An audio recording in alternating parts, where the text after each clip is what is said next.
So the next question that I'm about to address is from Questa, Germany.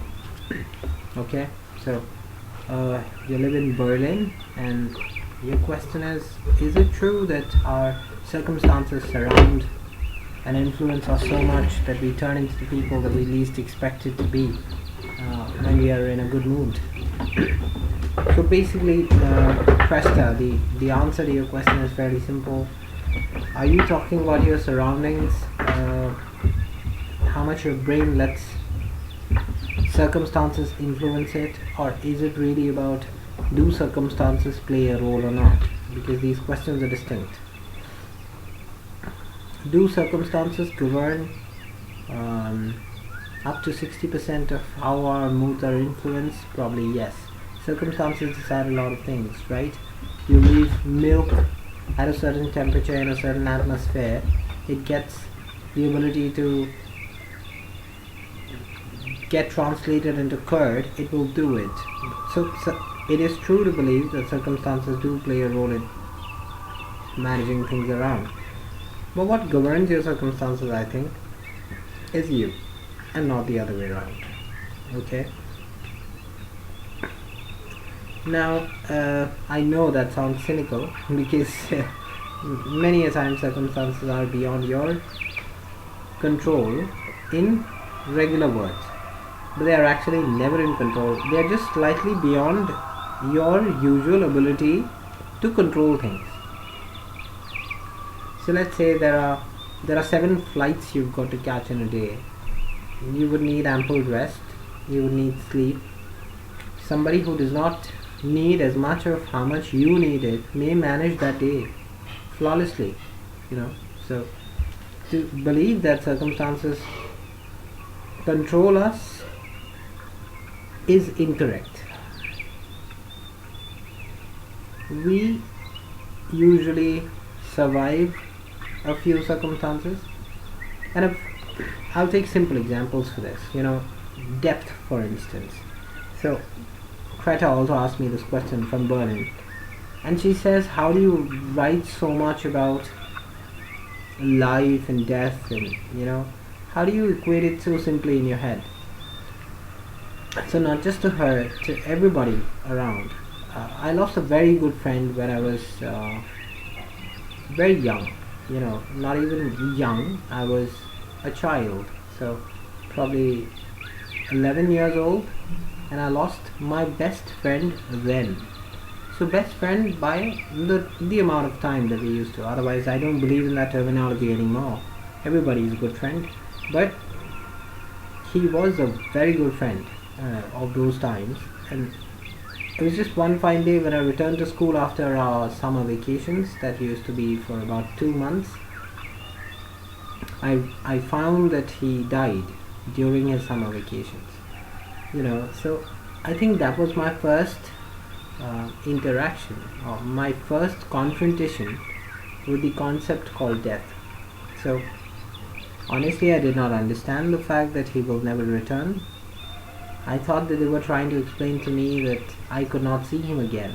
So I used to go to his classroom, I used to wait every day, I used to inquire with peers as to where he was. So they used to say that no, he won't be back, and they say that he is not well or he's died. I understood the term, I knew what death was, but I could not connect with it.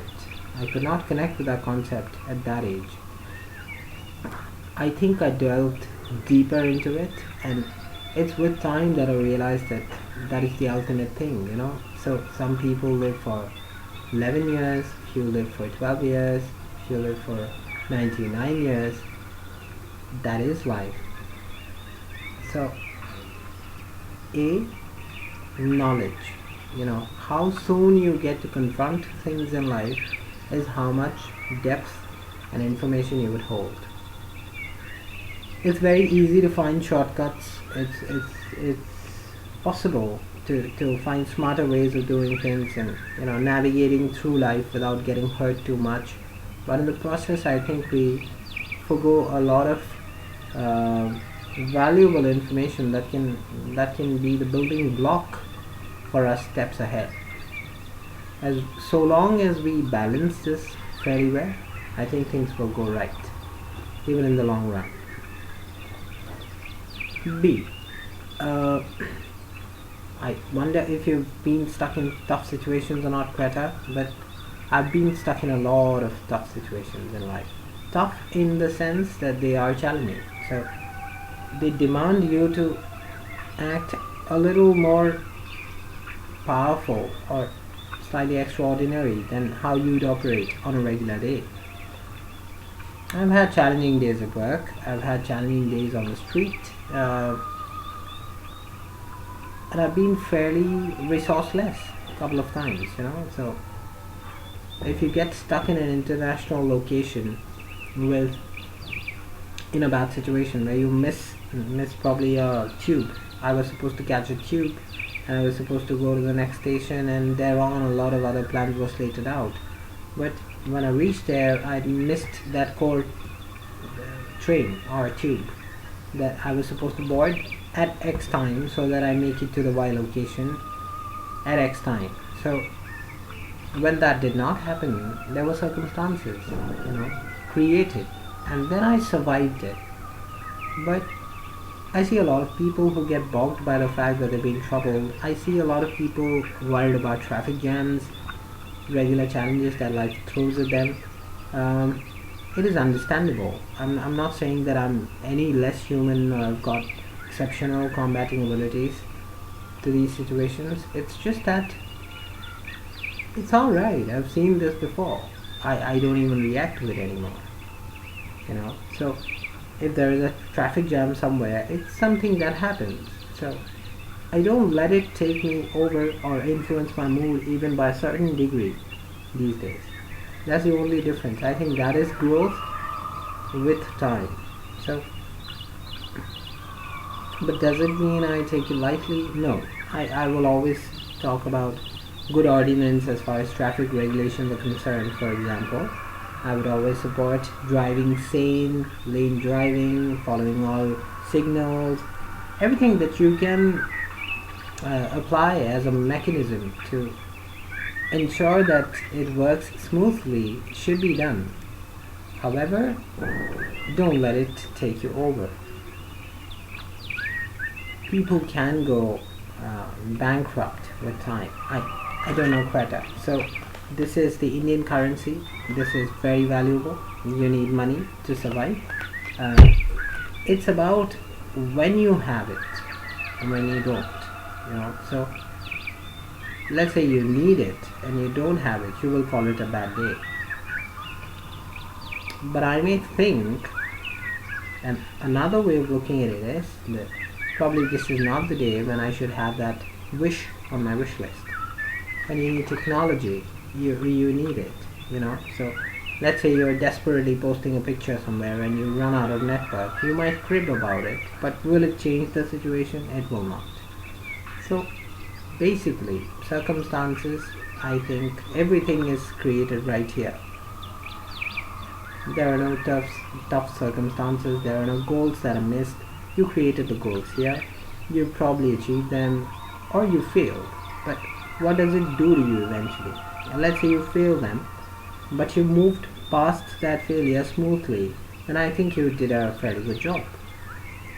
But if you sat down there, I hate to use the word whining, but whining about it for the rest of your life, then I think that circumstance won you over. And life is not that small. I spoke about the friend who passed away at age 11. I have lived so many years beyond him. Should I not be happy about that? I am happy about that. So there is always something that you are gifted with that someone else did not have. Always keep that at the heart of your life so that you feel positive and you do not let circumstances take you over. I think that's the only. So being positive is not this trick. People say that probably it's my martial art that keeps me positive. To a certain degree, yes, it keeps me engaged for a few hours. I feel far more energetic. I have a certain degree of agility that regulars may not have. I have a certain degree of endurance, strength that regulars may not have. All of that is true. But martial art is not technically lending me any new thought process. It is the brain, the type of brain that I've trained for it to be. It is someone who listens to me, not my surroundings. My brain is someone who listens to me. So there are no circumstances that influence it. There are circumstances that do try to influence it, but I think I combat it a little more efficiently than I see a lot of other people managing to do it. Hence, cribbing is less. I try to strike solutions wherever there is no solution which is easy or is too demanding of me, and let it go. I'm happy with both the things. So, I think the health of maturity is to let a few things go, let a few balls drop. You know, yeah. Unless you can't do that, you can't live happily with a smile, because there will always be, every day will introduce you to a new loss. So you have to deal with it and move on. Please do that. Thank you. Berlin, the city of Hitler, huh? Not bad. Thanks a lot.